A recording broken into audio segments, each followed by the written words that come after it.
Good morning, everyone, and welcome to the March Corporate Services Committee meeting. We're all looking, well, most of us are looking resplendent in pink for Pink Shirt Day. Some of us aren't. Christian, black mark. As we're meant to be a sort of anti-bully, I perhaps shouldn't have singled you out for ridicule. Anyway, we will move swiftly on. Do I have any apologies? Yes, Mr. Chair. Councillor Collison, Councillor Watts and the General Manager. Would someone like to move that those apologies be accepted? So moved. Moved Councillor Campbell, seconded Councillor Burns. All in favour? Aye. Carried. On to the adoption of the previous minutes of the February the 12th meeting. Would someone like to move that they're a true and accurate reflection of that meeting? And I'll second it. I was not there. You don't have to be the second, I believe. Okay. So moved Councillor Campbell, second Councillor Burns. All in favour? Aye. Against? Carried. Any declarations of interest? Nor received, Mr. Chair. Thank you. So we'll go straight into the business items. CORP 03.1, the financial summary and investment report, and I'll hand over to you, Wayne. Thank you, Mr. Chair. So if we just move through to page 2, here we've just got a summary in regards to where the position sits at the year to date to the end of February 2021. So at the moment I've got a positive variance to budget sitting at 1.64 million compared to about 850k or 1,000 in December 2020. So it's been a couple of months since our last update. Just moving through this area here, you'll note that we've done a lot of votes, requests for votes and surrenders in regards to a lot of our capital works projects, as well as additional funding that's come through, which has been for projects to be completed by the end of June, and also a couple of reviews of a couple of the business items, business entities coming into the mix. So I'll just quickly take you through the high level main variations that have been, that we have to the end of February. Overall, just going through the numbers. So the revenue number is pretty well close overall on budget, but we've got a lot of swings in ups and downs for the revenue side of things. So those ones being children's services revenue, it's down at the moment by about 120,000, just with the utilisation at the facility at ELC as well as daycare. Still a bit of an overrun with COVID and so forth. A lot with the actual numbers being down there. We've got an ECT role that hopefully we're actually advertising for at the moment, which will push up our numbers in there. So it's a legislative item. So we'll continue to look at that and review the full year numbers for the March quarter end meeting. Sale yards revenue, its revenue is down by about 260,000. Obviously lower with the throughput coming through. However, the numbers have started to increase, so that's a bonus. So hopefully the trend will continue to go forward. But we'll need to do another review of that for the full year end, just to give us an idea of where we think we're going to sit at the end of June. So that'll also be done for the March quarter numbers. Real estate revenue, it's a little bit higher by budget, mainly due to a grant funding opportunity that came through for the local roads and community infrastructure fund. So replacement of the roof down there. So we get 50% of those funds come through. So we've got votes going through to take that up. So waste revenue is higher, which is quite good from council's perspective. So it's above by about 400,000, and it's mainly due to additional disposal fees at Scone and Aberdeen, which at Scone we have got our waste coming from Merriwa and Murrundi now being deposited into the Scone facility, so that's one reason why that is up. But also we've sold a lot of our scrap metal that's been at these facilities, so that's also a bit of a windfall coming through. General purpose revenue, it's lower by about 135,000 at the moment, mainly due to interest on our investments, obviously with the rates being appalling at this point in time, as you'll see in the investment schedules coming through. We will do a full year forecast on that as well coming into the March quarter.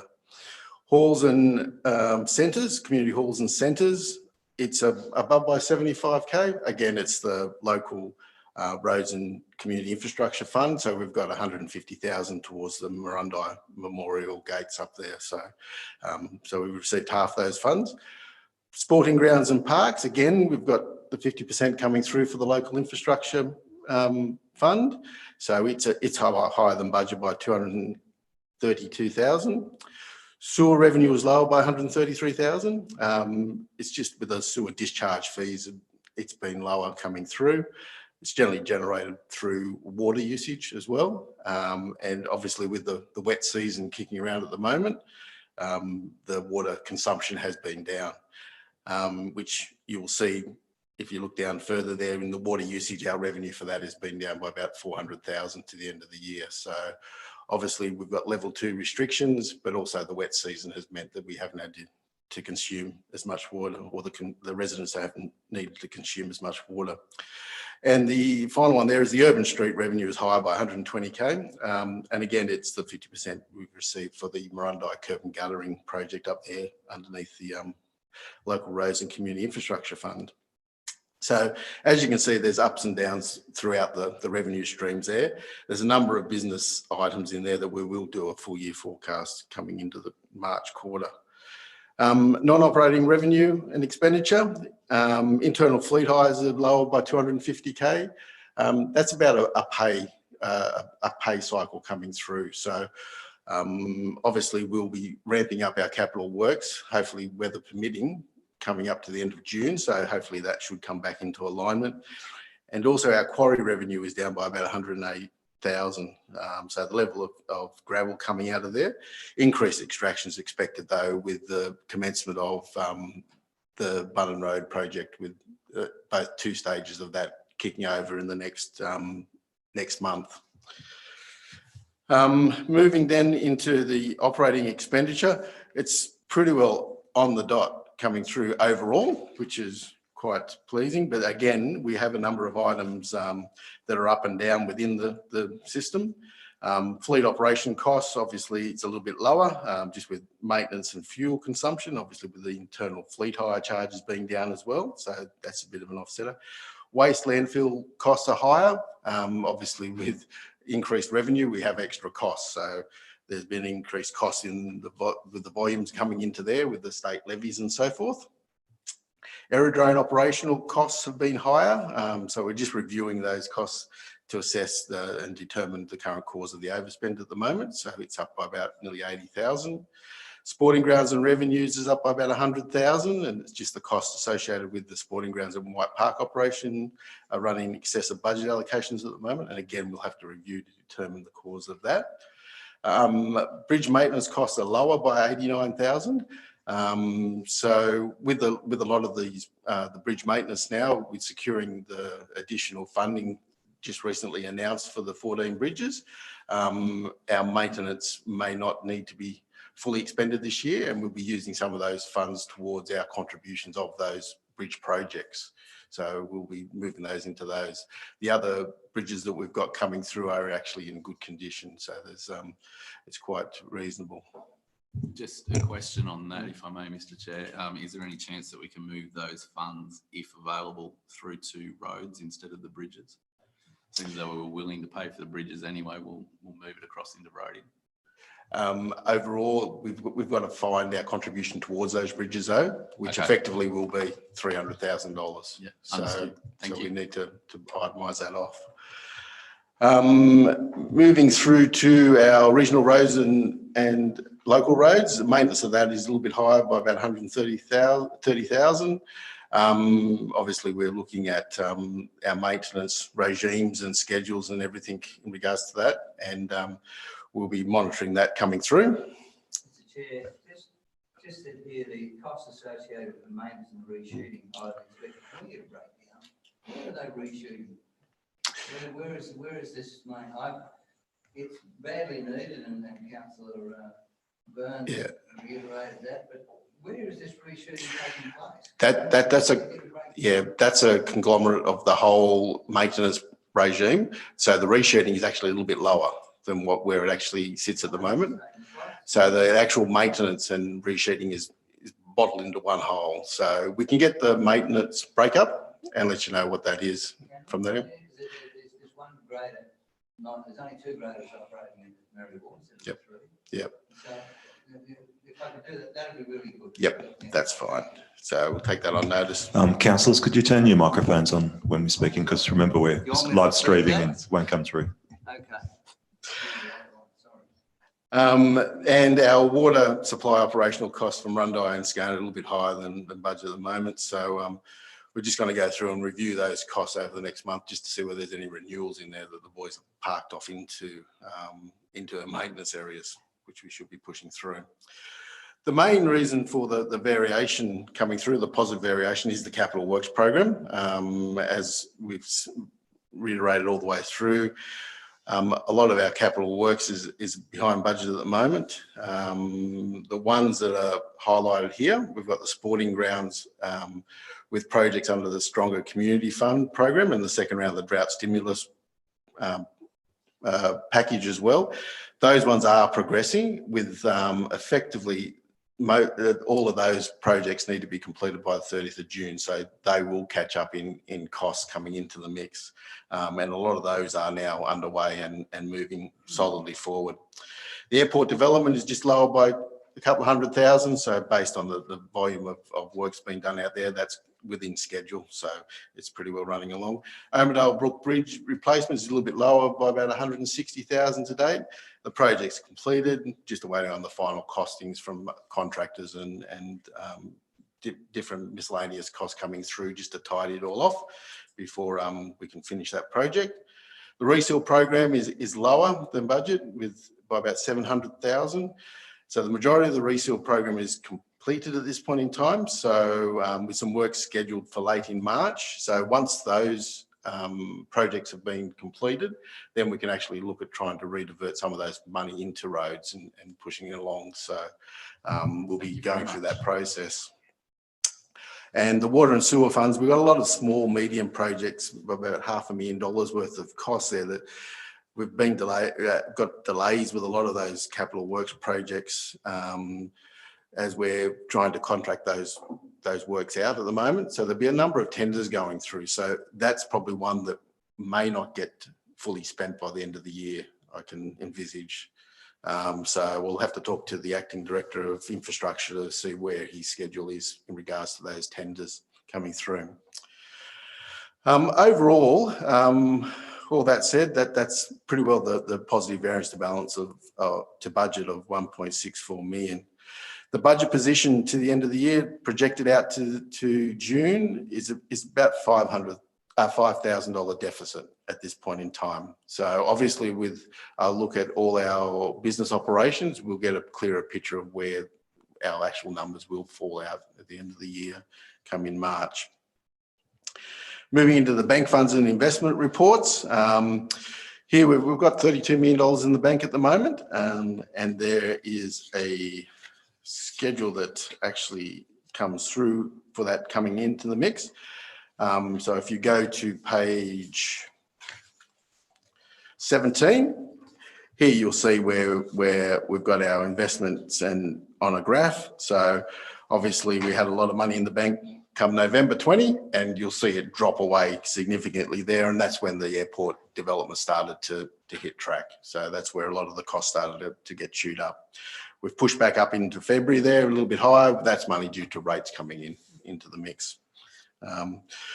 Overall, council's maintained an investment portfolio to the end of January of 34 million, and then it's dropped down to 31 million in February. So as required, we've got our investments held, the investment report on pages 18 and 19. So if you go to 18, 19, that's a list of our investments coming through at this point in time.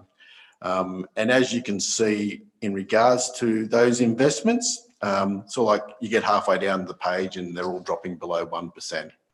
So Mr. Chairman, it's quite appalling. with the current campaign that's not paying rates in certain areas, mostly out in the Merriwa area, has that had a significant effect on the receival of rates so far?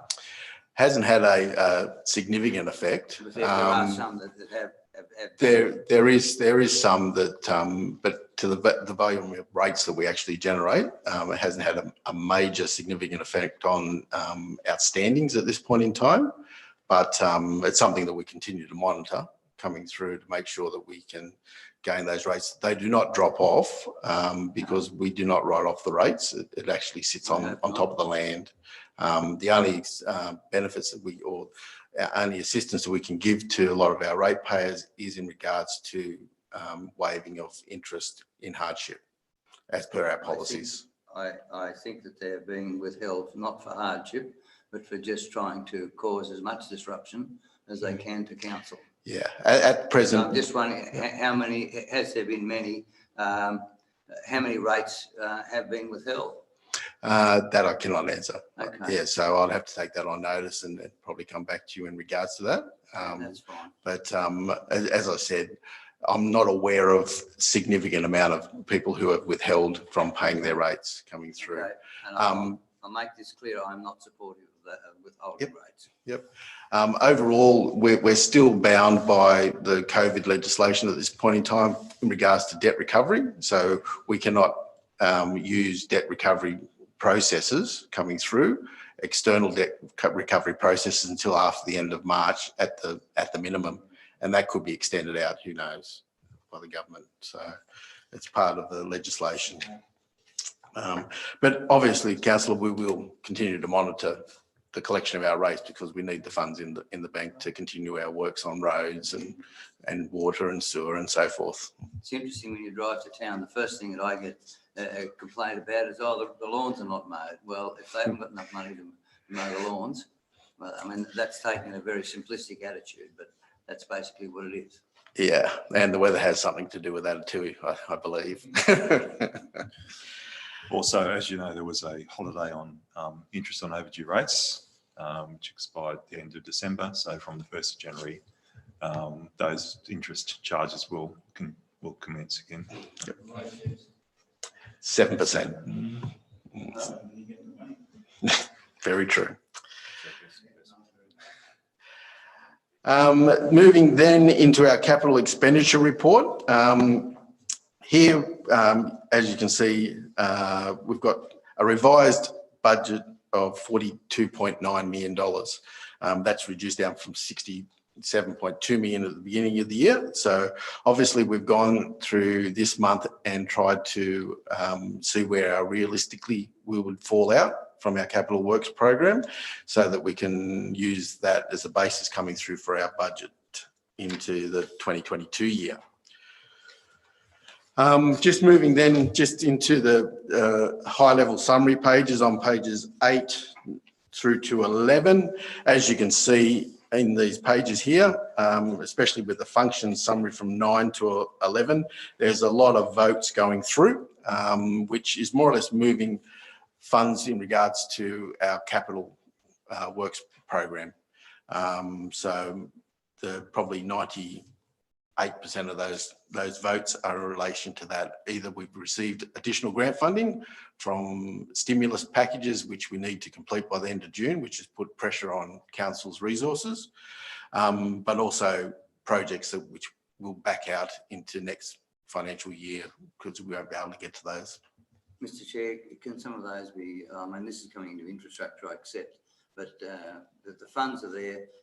Can some of those be put out to contractors to ensure that they're completed by the due date? Definitely, we're looking at using external contracting labour and resources to undertake a lot of the works. Yep, 100%. Moving then, as you can see on pages through from 12 into 16 is all our votes. So as you can see in here, we've got a number of votes which we're moving out a lot of our capital works program. So if you would like, I can go through those, or if you'd like to just go through those and have a bit of a read and come back with any questions.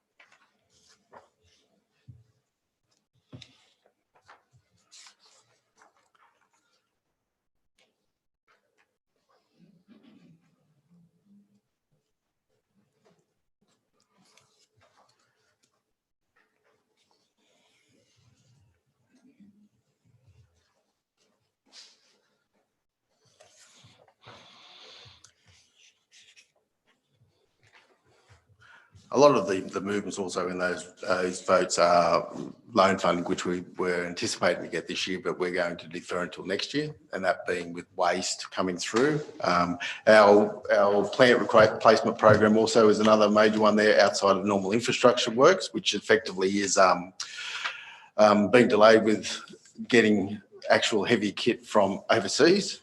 And so obviously there's been a shortfall in regards to supply, in regards to vehicles and machinery, especially when they come from overseas. What's on the list on that heavy kit? We did graders a few years ago. What's next? Yeah, we've done our graders, we've done our rollers. We've got another grader that's coming up now, but also we've got about 3 trucks, tippers, a truck and dog. We've got 2 water carts coming through. So when you start adding those numbers in, then obviously the light vehicles. So we have a raft of light vehicles, probably about 20 to change out over the course of the next 6 months. Very good, thank you. Then just moving down, just the final pages in here, just to give you an overview of where the capital works program is actually sitting from pages 20 through to page 31. As you can see, these are our projects that we're going at the moment and where they're actually currently sitting, and the actual requested votes coming through the mix. So as you can see on page 31, we've moved out just under $11 million this month in that capital works projects. Of that, the airport obviously is a major component of that coming through. So that's mainly with the actual terminal being, or the Hunter Warbirds Aviation Centre being completed now in November next year, roughly. So we've moved that majority of those works out to next year. November next financial year.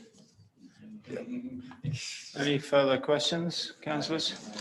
Right, we have a 5-part recommendation.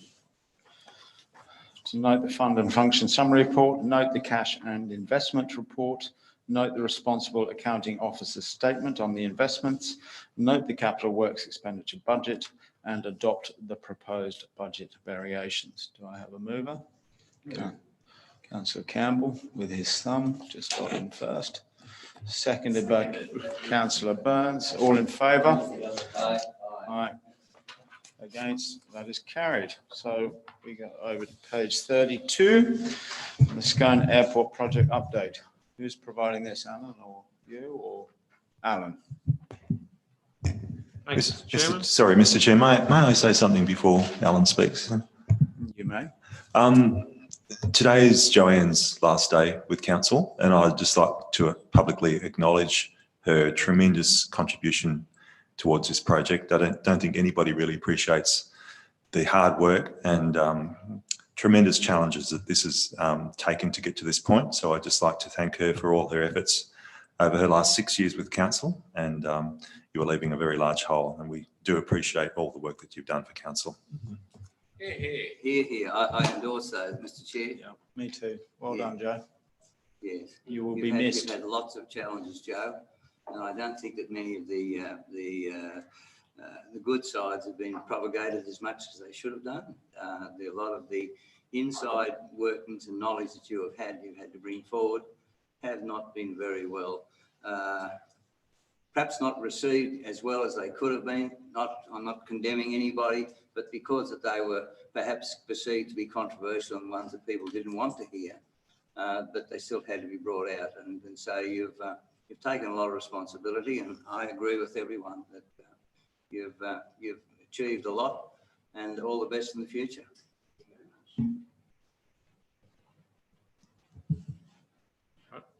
I concur with that. It's a $23.5 million project. Most of it's funded from grants, and Joanne wrote those grant applications. So yeah, well done. Yeah, thank you. This is a report that's based on a report provided by Public Works Advisory. That's why it's in this particular format, which is quite a good format, and also leads into our reporting for our grant too. It's very handy for that. Schedule, we've got two main elements of the job. One's the air side, was on program for completion the 24th of March, when this was written about a week and a half ago, 2 weeks ago. But it's rained every day since, just about.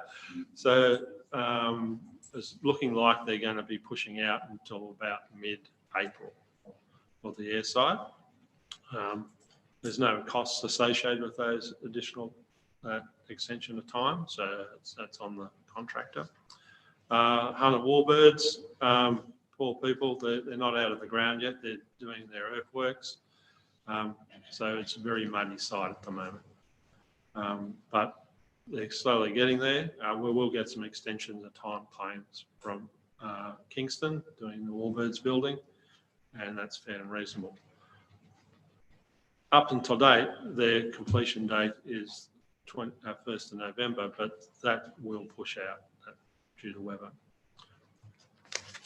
Someone remind me what we resolved at council the other day to call the centre? The Hunter Warbirds, and this is written Well, can we- prior to that. Yeah. Can we stop referring to the Hunter Warbirds a visitor attraction? Just call it what we resolved to call it. I know this is a public works report, but sooner we all get on the same page, I think the better.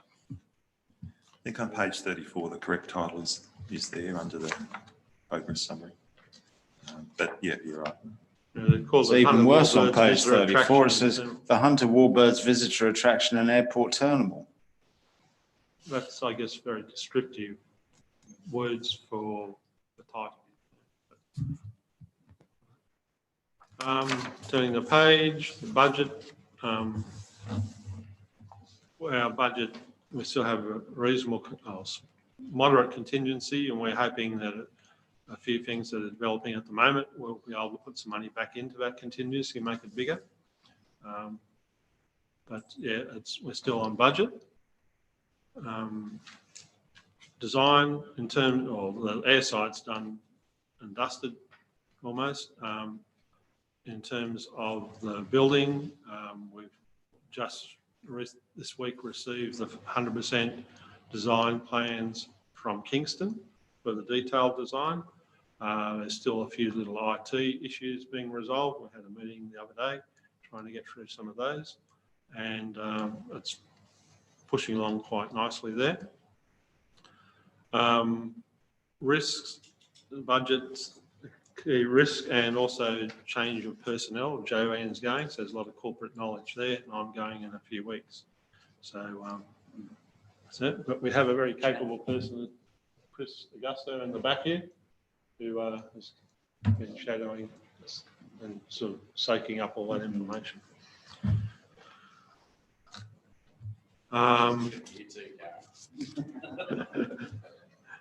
So contractors, it's pretty self-explanatory. Darracon are coming to the end of their work. Kingston are just getting stuck into theirs. Work health and safety, two small incidents. One was where the Darracon guys were outside the gable area when some planes were landing, which they were required to do, but their machinery was reasonable height, so it was outside the clearance for the height of that. And unfortunately, Joe had the CASA person there at the time, so it's a bit of bad timing. But anyway, they've learned from that, and I can't quite recall what the other incident was. Can you recall what it was? The second WHS issue? So there was the boom from the concrete truck. Oh, the boom from the concrete truck. Yeah, Daracon had a concrete truck pouring a drain on the apron, which is close to where the proposed building is, and they forgot to get the clearance. They just need to get a clearance from the airport manager prior to taking a crane into the area. What's CASA? Are we being fined or? No, so they've submitted their surveillance report, and that one actually wasn't even noted in their surveillance report, thankfully. However, it is something that anybody working on an airport needs to be aware of, and the work safety officer needs to be managing it more effectively. So, which I've had that discussion with that person, and hopefully that won't be an issue moving forward. So the rest of the report goes in a bit more detail. Happy to take questions. Mr. Chair, the airport terminal building works contract, is that going to be all done at that same time as the, or is it going to be separate? Is it going to be ahead of the Warbirds, the attraction centre, or when? So we've got two main contracts. The Daracon airside works, which will finish in a few weeks. And the second major part is the Kingston building project, which has commenced about 2 months ago and will finish around November. Mr. Chair, the terminal, the airport terminal building, will it be built first or in conjunction? In terms of the building project, they're building the hangar, the shed, first, and then the terminal building will go on the end of it. Thank you. Thank you. And I'll just... Sorry. Oh, okay. Through you, Mr. Chair, I just wanted to let you know as well that there is still 2 more grant funding applications out for that project. So another, I think, about 400,000 I've got in application at the moment. So hopefully that will come through as well. And just on those little dips and bumps and things that are still in the runway, what's the situation there? Are they going to be resolved, or how are we handling that? We're getting some advice from the civil designer. There's some options we can look at. There's, I guess, 3 options. One, keep it as is. Advice from the CASA people is that it passes. So CASA deemed the runway serviceable and flyable. They did not find any issues with the runway at all. They did note some excess rock on the day that they were there, the rock bleeding out of the tar. But they also noted that is standard practice with a bitumen seal runway, and our maintenance needs to be improved to address that. Yeah, no, we get that. I'm talking about that little dip. Yeah. In front of Pays and that tiny little sort of bump. So I know some planes are more affected by it than others, obviously. So through you, Mr. Chair, I am aware recently that an operator has made a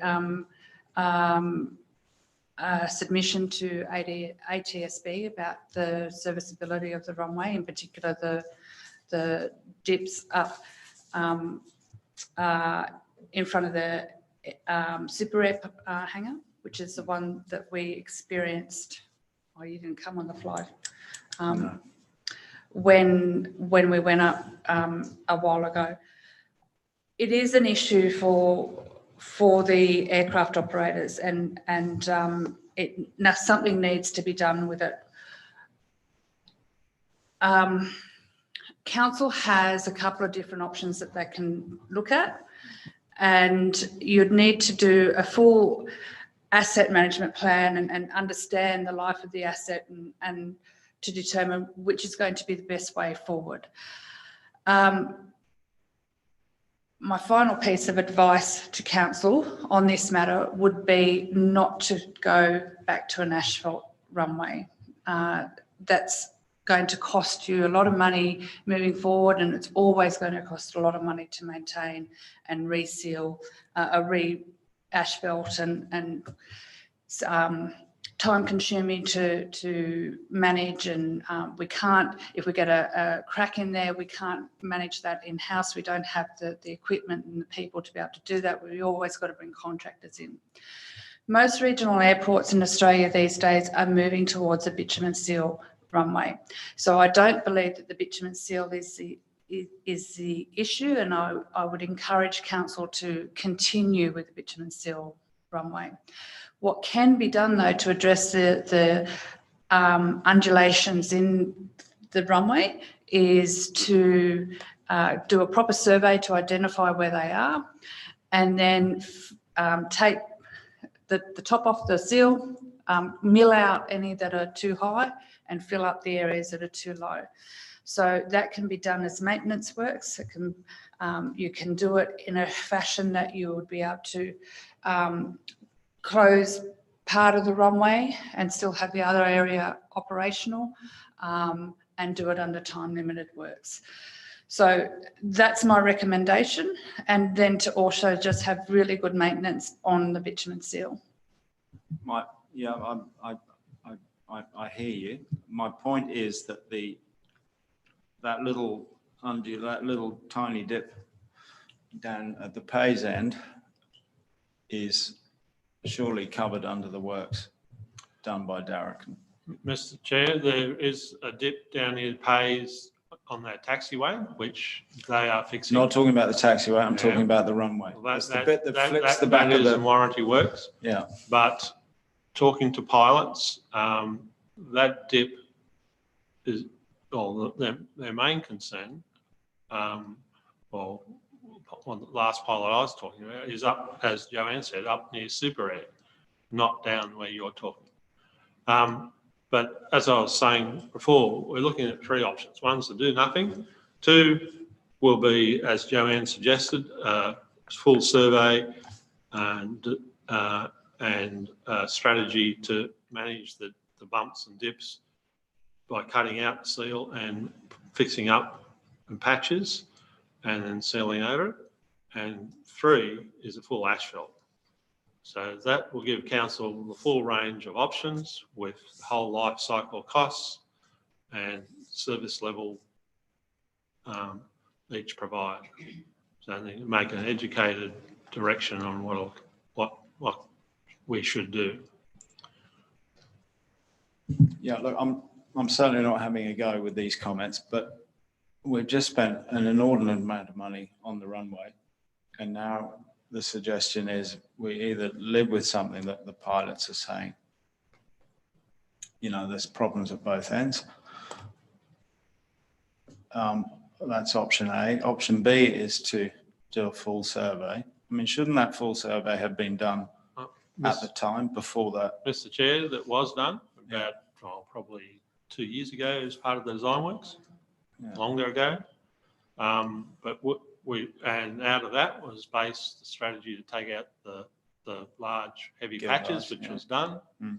But yeah, keep in mind too, even if we did the full asphalt thing, and even with our subsoil drainage, the nature of the soils out there, we will get some movement. So this isn't going to be a one-off thing. This will be an ongoing thing that we've got to manage over the life of the asset. Yeah. So we're going to be talking about bumps at this airport forevermore. Yeah, I'm just mindful that when was the last runway relay done? Yeah, and that didn't even last 5 years before it started to fall to pieces. And I know they didn't address the drainage, and I know they didn't lay it wide. I mean, it was just numerous other problems. But, you know, if we're revisiting this same issue again within 5 years, then I could understand community members in particular saying, what the hell's going on? We will be addressing this in years to come. Hopefully that drainage helps to limit that movement. And I'll give you a nearby example. You drive on the New England Highway from here to Aberdeen, and it's the same soils. And the RMS have done a lot of work there, and they will continue to do a lot of work there.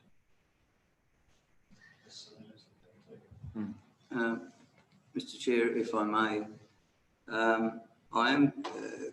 agree with the chairman's concerns, but this is only just new. Shouldn't the contractor be repairing those? And if so, why not?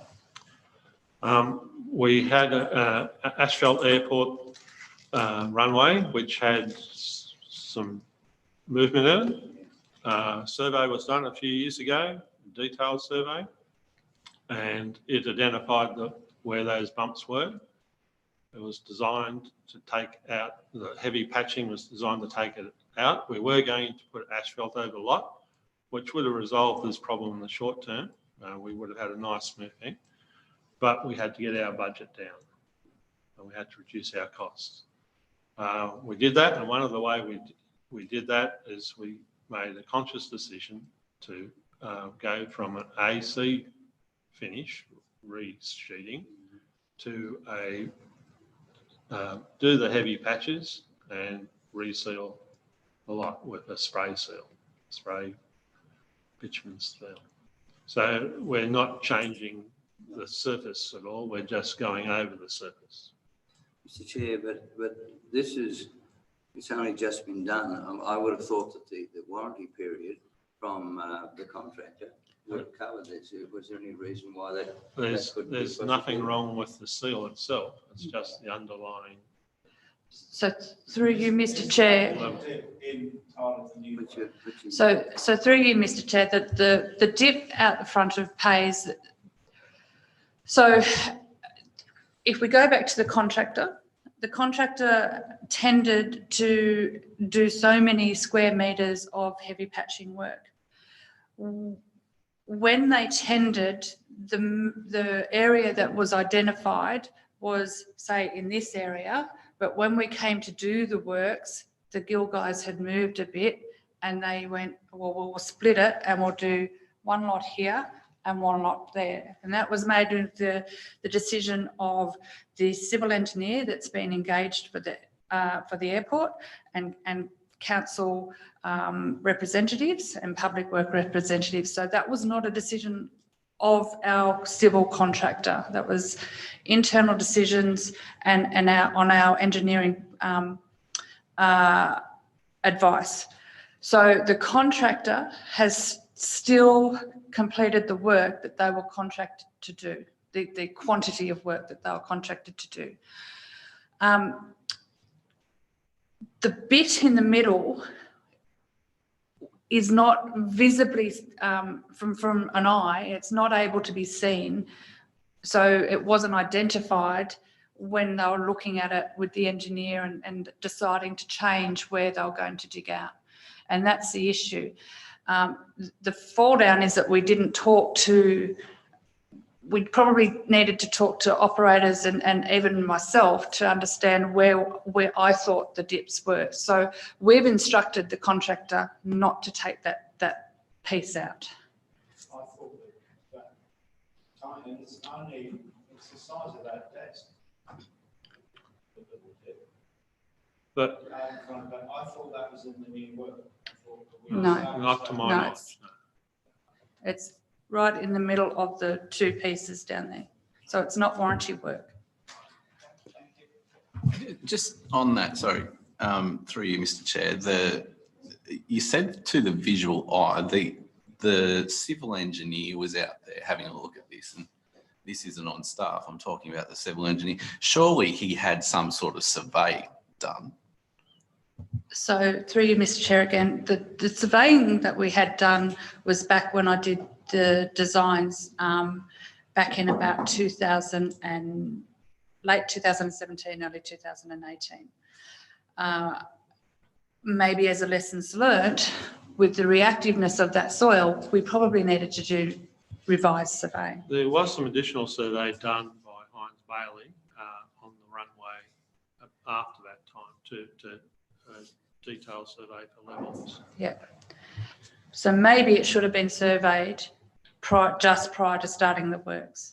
Maybe that's the flow. I would have thought that the civil engineer doesn't want to look at it with his eye and, you know, put the post in. He wants to actually have some data behind him.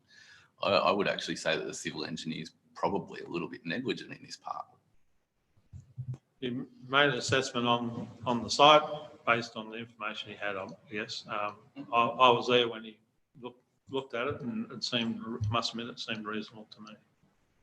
I do that quite often too and get yelled at. Okay, is there any further comment? Any further comment, question or discussion on this item? No? I'd like to just say I've enjoyed working on this project. It's been a great challenge over the last 6 years, and it was the very first task that I started with on day one of joining council. I went straight into a master planning meeting. So it has taken a long time. It is bittersweet to be leaving without seeing it finished. However, I'm sure that it's in good hands with passing the construction to Chris, and then also with the operational management in through David and Rebecca Morrison. So I wish council luck with the operation and the adventure. It's still a very exciting project and opportunity for council, and I know it will be successful. So good luck with it, and I'll be back for a look. I hope you'll be there at the opening. Thank you, Joe. We have a recommendation the council receive the report and note the information. Yes, I'd like to move that with a notation, Mr. Chair.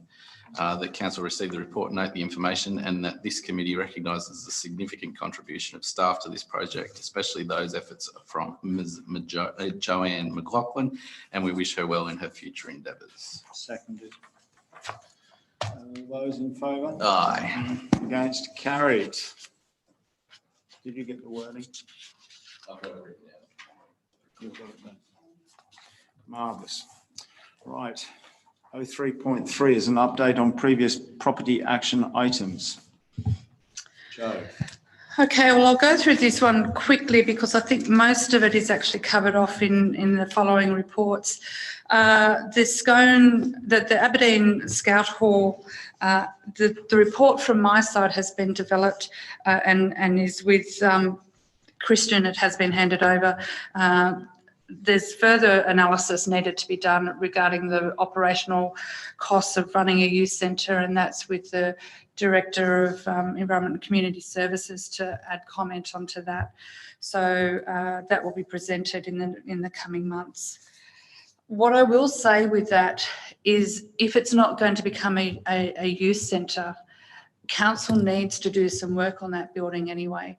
It's actually getting to a state where it, particularly the wall that has been damaged with water, that's becoming quite unstable.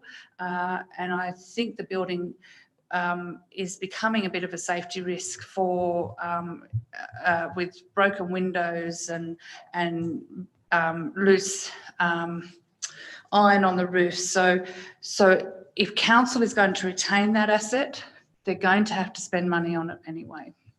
So the decision needs to be made whether you are going to retain it or not.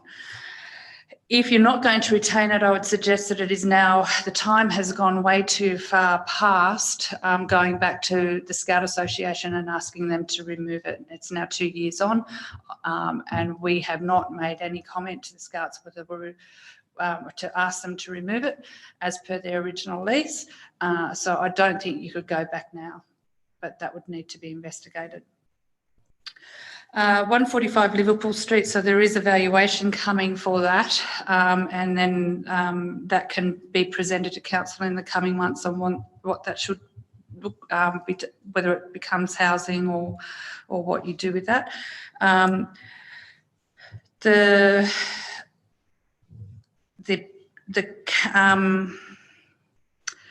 property report is in confidentials. I've done that one. The comprehensive list, look, that is ongoing. There is a detailed list there, and it is on trim and it's available, but it just needs to be updated as they're going through the native title process and reviewing all the properties. Merriwa Medical Centre is just about finished. We've just got some new flooring to go in there and tinting on the windows, and then that project is finished. Early Learning Centre report. Councillor Burns, this was a request of yourself back in 2019, and I must admit I have never actually had an opportunity to even commence that. So it's still sitting there. I'm not sure if you want to keep it there or... Okay, we'll leave it there. Rosedale Subdivision. So Hines Bailey is preparing that subdivision plan. They've done some work on that. I'd suggest that it's nearly ready to be submitted in the next couple of months. So somebody needs to just continue managing that. St Andrews Reserve, something else that I haven't had a chance to get out to have a look at. I know previously the Director of Environment and Corporate Service, Community Services has put up signage and things, or your team. There's been signs and things. I know it's an ongoing matter. Somebody needs to make a decision on whether you're going to fence off that area or what to do with it. Oh, sorry, no, that's St Andrews Reserve. Sorry, that was wrong property. So St Andrews Reserve is having a look at all those users along that area, and that will need to be done as part of the Crown Land Management stuff. Yeah, no, because land has been fenced off and used by Yes. various people. Yeah. And it just needs sorting out. Yeah. Otherwise, you get to a certain point of you pinch your neighbour's land, and the neighbour has awful trouble getting the land back again. Mm. Yeah, so that does, and I haven't had a chance to look at that. The donations policy is a report that's with the senior management group for review, and 87 Main Street, we've had initial discussions with the neighbours and waiting a response on whether they wish to, if they're interested in acquiring that land. Any comment, question or discussion? Someone like to move? Councillor Burns, I'll second. All in favour? Carried. 03.4 Aboriginal land claims 43484, 43485 and 43486 in Murrurundi. Joe again. So this land is the Murrurundi Police Station and courthouse. So with the process of Aboriginal land claims, when it's getting to the stage of going to court, interested parties are contacted for a comment to say whether they've got any lawful use of the land. Now, lawful use is that you need to have some sort of agreed permission to be operating on that land. Council does not have any lawful or documented use of that land, so we cannot legally advise that we have any access rights to that land or any right to claim that land. The land is reserved for police use, and that is who the Crown Land Manager is. So you would expect that the police will be putting in an objection to the claim. I am aware that council does maintain some of that land, has put infrastructure on that land. However, I go back to the fact of what we need to work with within the Aboriginal Land Claims Act, and that is the fact that we do not have any lawful claim to the land. So the report that I'm recommending is that it goes back to the department advising that we have no lawful interest or occupation.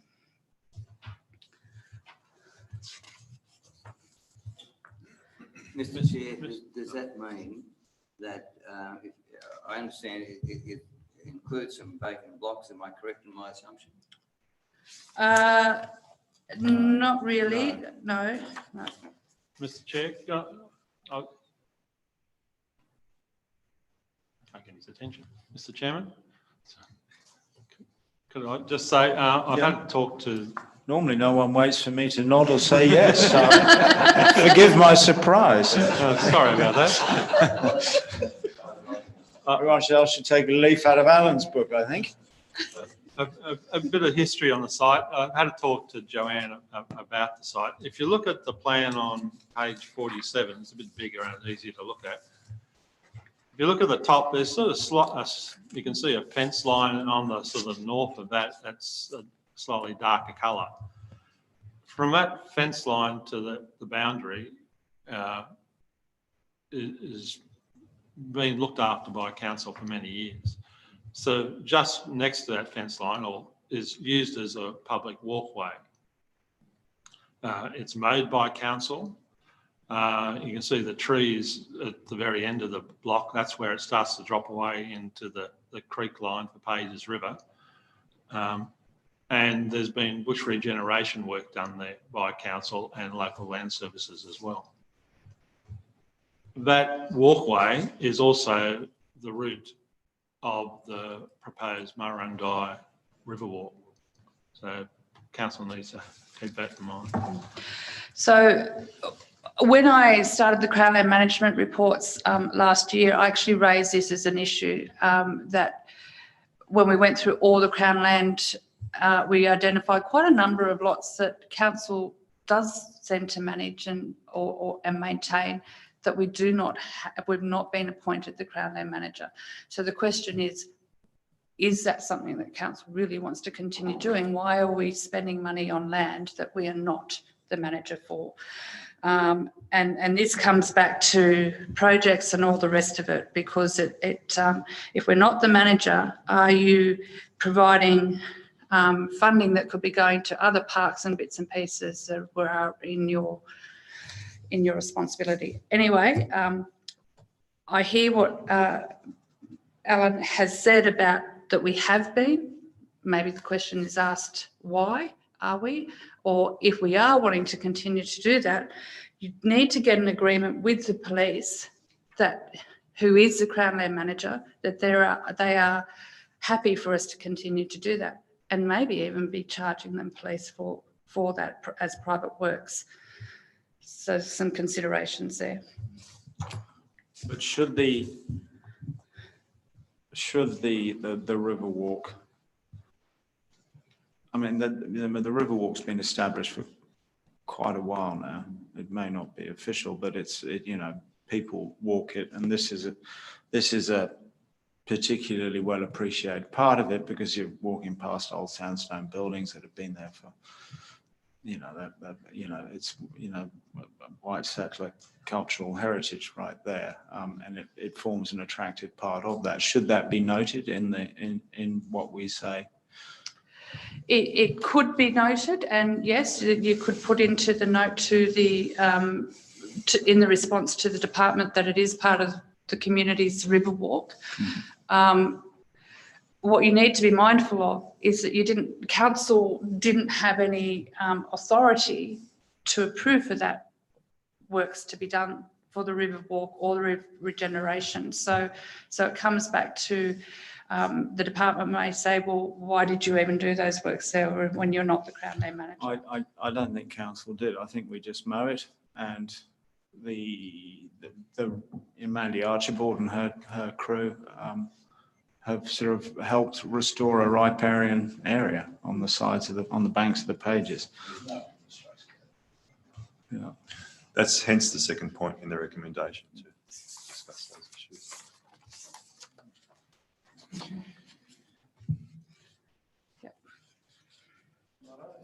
Any further comment, question or discussion on this issue? We have a two-part recommendation. Would someone like to move? I will second. All those in favour? Carried. Page 53, update on property projects, March 2021. Joanne again. So the council-owned land and managed land review is ongoing, and that will probably take a good year to get through a review of all the lands. There is a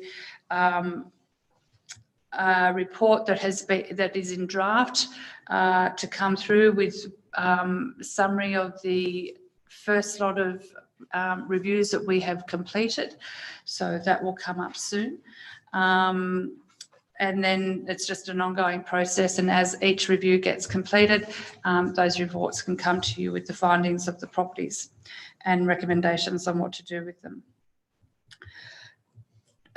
Policies are also in draft and with the senior management group for review. So they'll be coming soon, I'd suggest. Crown Land plans of management. So we've submitted the categorisations. We still have not heard anything back from the Minister. I am still of the understanding that they're looking to change the legislation of the end date from June this year to June next year. So a council will need to continue on with that project. So until we get the advice back from the Minister, there's not much more we can do. I've spoken to the lands officer and she's starting to prepare generic plans of management so that you can have a look at that as a draft. So a generic one for parks, a generic one for sports grounds.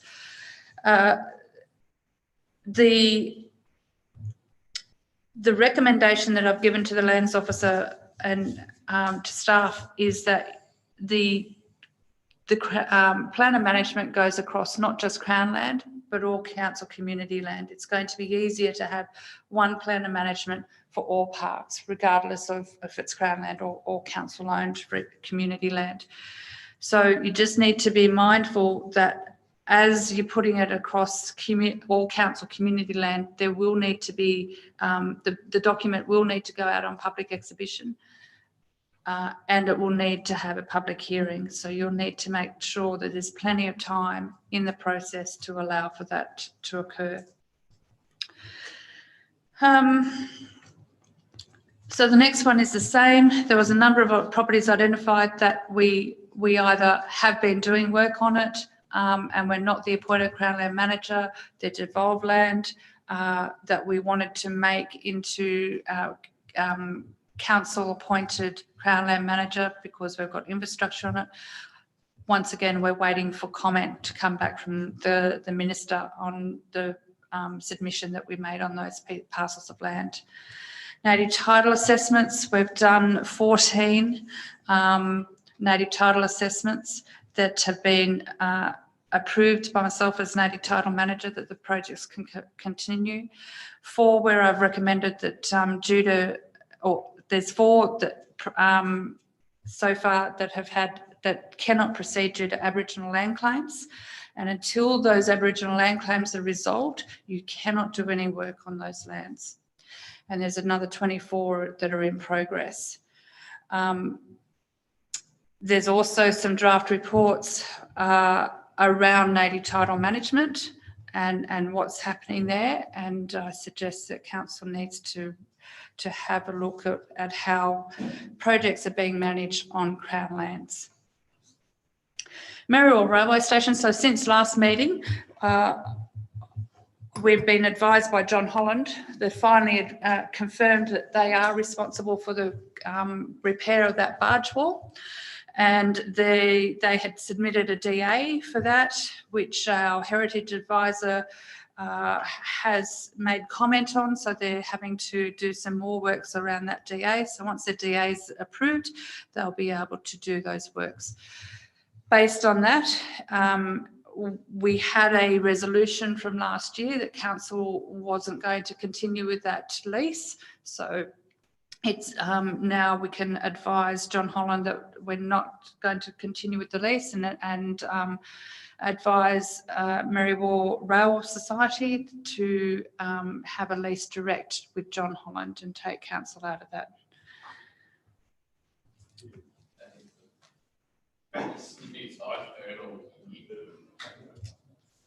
Indeed, my goodness, mate. And at one point, the doctor told me I wasn't going to die, but that is the best news I've heard. Excuse me, Mr. Chairman. Compulsory acquisition, so there's a number of parcels of land that we're purchasing for waste, or we propose to purchase through the compulsory acquisition process. So as a handover, the Director of Environment and Community Services is across that project, and so is the Lands Officer. So we're at the point where some lands we can apply to the Minister to acquire the land, as there is no Aboriginal land claim or there is no native title impacts. There is a number that have Aboriginal land claims, so we cannot proceed with those until those land claims have been resolved. The first step is to get a meeting with the claimant groups, which we have been struggling to do that, to get them to respond to a meeting. Mr. Pringle is managing that process, so he'll be able to provide update as that continues on. The Liverpool Plains Shire Council, so we've resolved. Just before we move on, sorry, Joe. This with the Gomeroi people. Mm-hmm. At what point do we go from Wonnarua to Gomeroi, or are there some areas where it's both peoples? How does this work? I'm slightly in the dark. So the way Aboriginal land claims and native title claims, it doesn't actually matter where their region was. A group from here can put a claim on land in Northern Territory. So it doesn't matter if where they're situated. So in this shire, you have Gomeroi, who has put a native title claim over the entire land. So all Crown land is subject to a native title claim here. And that's the process of then going through and determining if in the opinion of the native title manager, if native title has been extinguished. But the federal court is the only ones that can actually say whether that claim is valid or not. Aboriginal land claim is different. The Aboriginal land claims in this area are primarily with Wonnarua, and they've gone right across the Shire as well. So they're the ones that you need to negotiate with to have removed before you can continue with any works. Yeah. The Liverpool Plains Shire Council, so there was 4 assets that weren't transferred when we amalgamated back in 2004. 3 have now been resolved. We've finally found the last property, and it was a bit of a troublesome one, but the Lands Officer has researched that well and found that it had 3 different title changes, and it's changed the boundaries of the asset. And so we've now found what property it was, and she's working with the lawyers to get all the paperwork finalised so that can be transferred. Just on that, through you, Mr. Chair. Got the nod. Have we been paying rates on these? No, we haven't. Excellent. Thank you. If we had, we probably would have identified them earlier.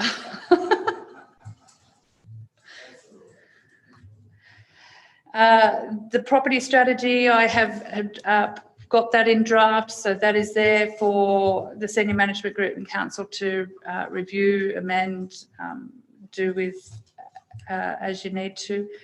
Aberdeen Scout Hall we spoke of, 145 Liverpool Street we spoke of, Rosedale Subdivision we've spoken of, and 87 Main Street we've done. Elizabeth Park, so that can be picked up by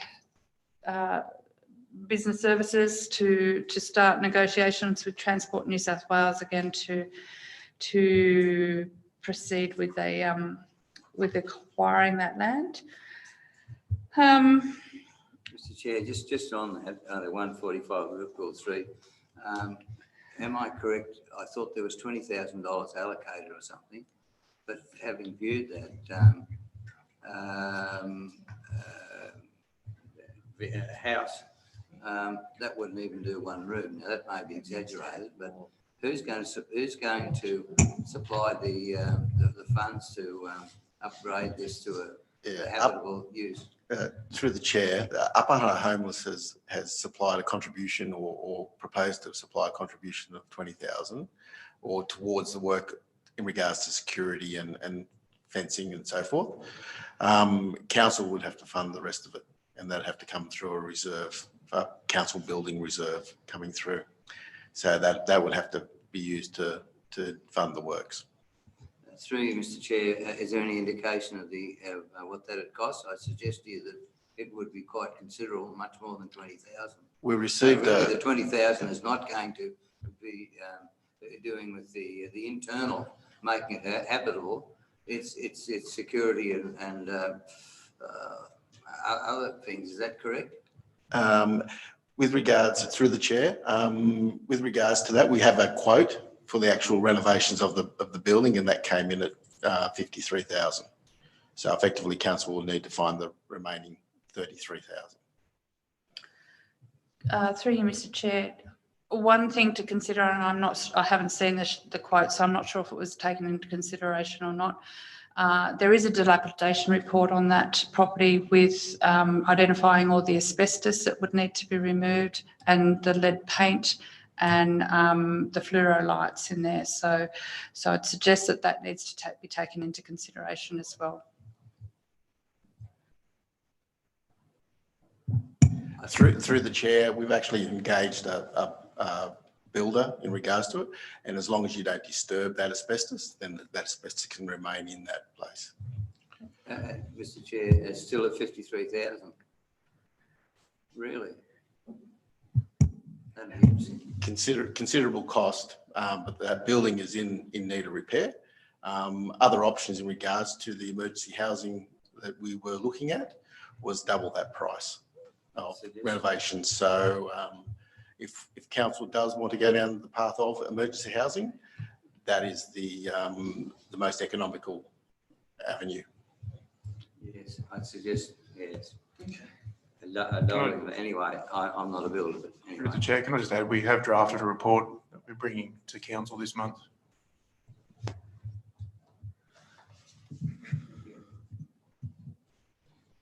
Rosedale. No, I had covered those. Hayden Street, there's a confidential report we'll discuss later, confirming ownership of Jefferson Park and St Andrews Reserve. Now, this is going to be something that needs a lot of attention by our legal team once Crown Land responds. So during our investigations, we identified that St Andrews Reserve, those lots listed there, were actually transferred as freehold land back in the 1800s to council. Crown Land have a different opinion of that, and they're still saying that it is Crown Land.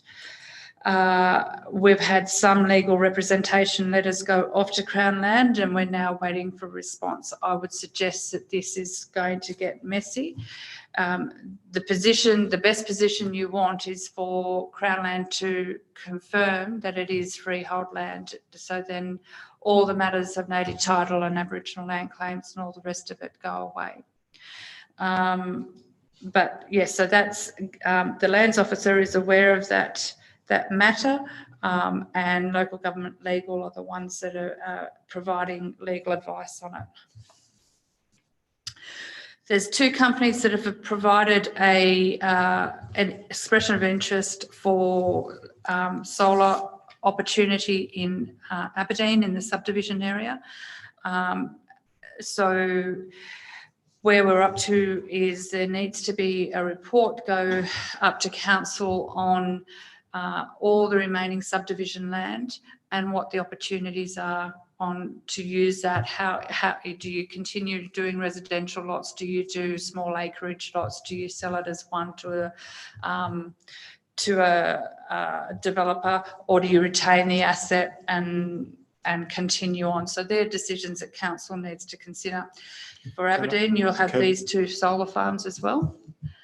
Through me, could I interject that perhaps we could have I think that's a site inspection job, isn't it, to better understand those 2 sites, Yep. maybe before the next former land committee component of this, we could maybe start over there at 8:30 or something and have a look and make a decision. Yeah. And move on. 232 and 233 Hackett's Lane. Once again, this was originally Crown land, but we acquired it some time ago, but the title deeds weren't updated.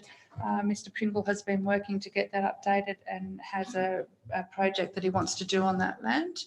So more information to come. Mr. Chair, just on that Hackett's Lane, does that include the small track that goes on the from Hackett's Lane and Quigley Street north on the edge of the golf course that connects up to Price's Lane, I think? Does that include that? No, if you turn over to page 60, you'll see the map with the 2 lots that are identified there. No, next page, Councillor Campbell. Turn over, Councillor Campbell. No, the other way. Just there, that work. Go back. No, the last one. That picture right there on the. Yeah. Yep. This So one the here. 2 highlighted red areas. Right. I see. Oh, right. Okay. So that, Mr. Chair, my understanding that was that the old soil conservation depot.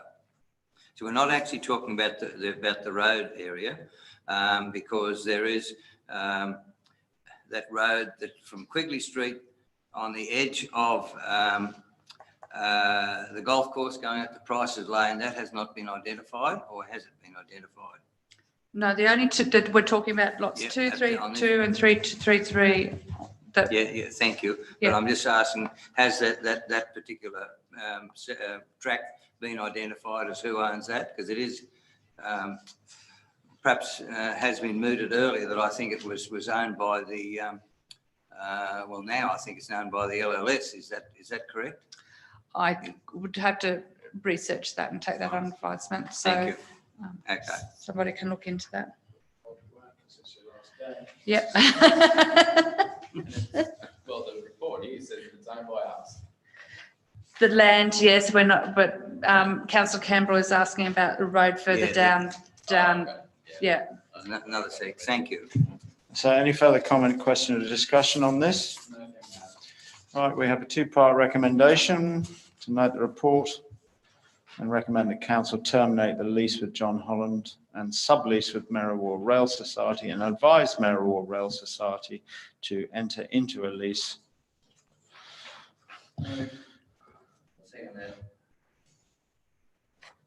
All in favour? Aye. Carried. Joe again, 03.6, update on rental properties.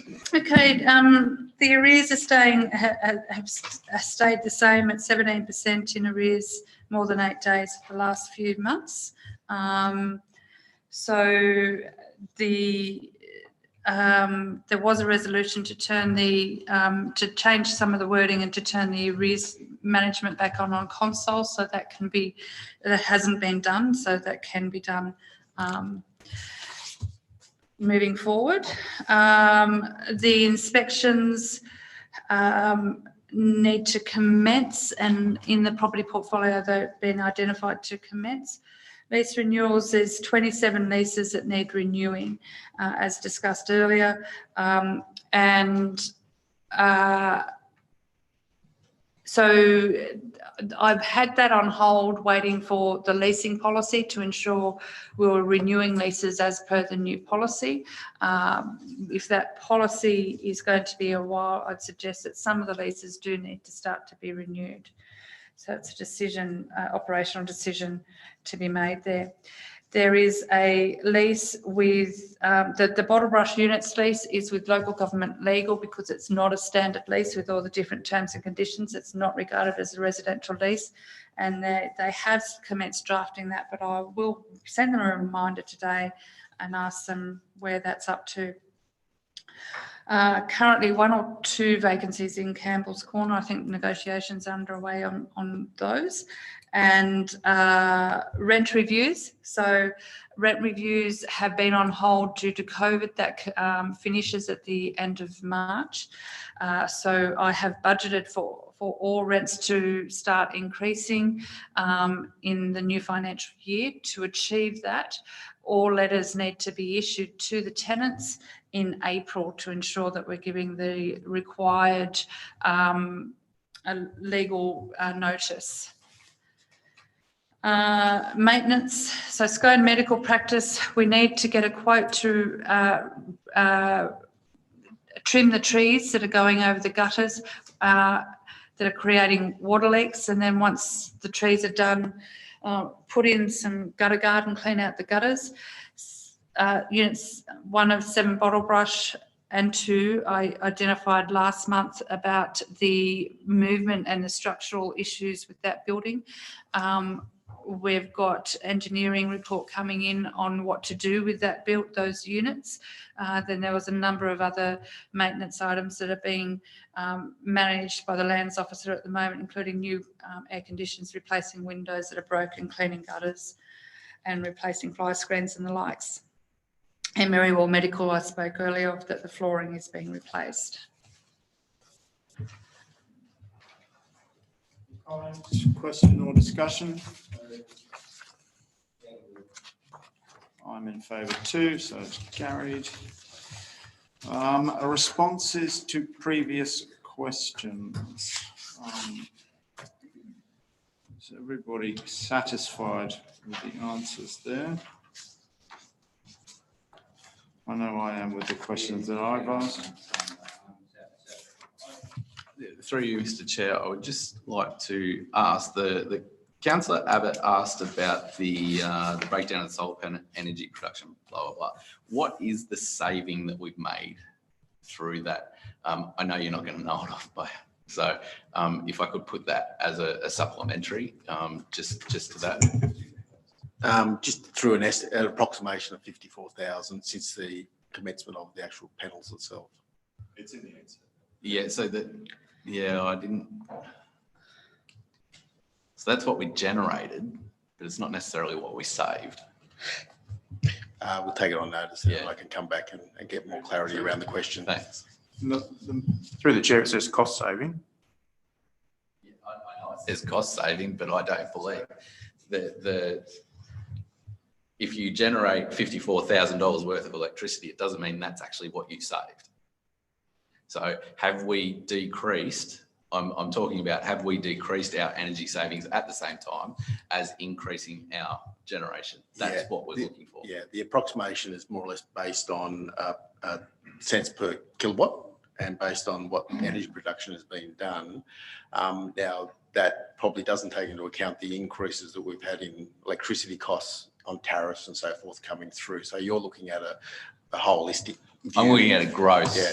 So when we've actually done the numbers there, it's more or less looked on the basis of saying, okay, we're generating 20 cents from that kilowatts. Mm-hmm. So we've reduced our bill by 54 grand. Yeah. But in the holistic version of it, with increases in electricity costs and so forth, it may have been only 30,000 per se. But that's only through increases in the actual tariffs that have been put on by the retailer. Yeah, that's great. I'm not disputing that at all. And you've answered the councillor's question very well. I'm asking the supplementary, what is our actual, what's the bottom line? What are these worth to us? Just take it on notice. It's quite important because the savings were supposedly to be reinvested, even put into an RA, I think. Yes. Now, what we've got further investment into. Yeah. What we do at the end of the year, last year we put away into an RA approximately 25,000 towards renewable projects moving forward. And as you can see, one of the votes that we did do this month was 10,000 towards a strategy around energy and financial gains from renewables. So that those funds, we are looking at banking those away moving forward. Very good, thank you. Mr Chair, if I just may, it's a supplementary question to Councillor Abbott. This dashboard that Councillor Abbott's program has brought up, what advantage is that going to be to us, and what is the actual cost? That's what we're investigating at the moment. So we're doing further investigation of it. We've actually got a new budgeting or an updated version of our budgeting program coming through, which has a bit more functionality that hopefully will give us maybe a bit more traffic light transparency, or a dashboard transparency. But what we'll need to do is just go through and work out those costs, because it is quite expensive to actually have a dedicated on-tap live dashboard on our computer system, which I don't believe council will struggle to finance going forward in regards to it and to maintain it. Whether or not we can have a static one that may be able to put up some dashboards at month end, that's a possibility. But we need to do further investigations about what we're going to achieve. Mr Chair, well, I suggest also that we be very clear on what advantages it's going to be to councillors. It was just going to be another report that we've got to read, but really is not advancing the council in its management. Otherwise, I think it really needs to be clearly identified. Thank you, councillor. This being for notation only, we don't need to. Yeah. So would someone like to move that we go into confidential? Council. All in favour? Aye.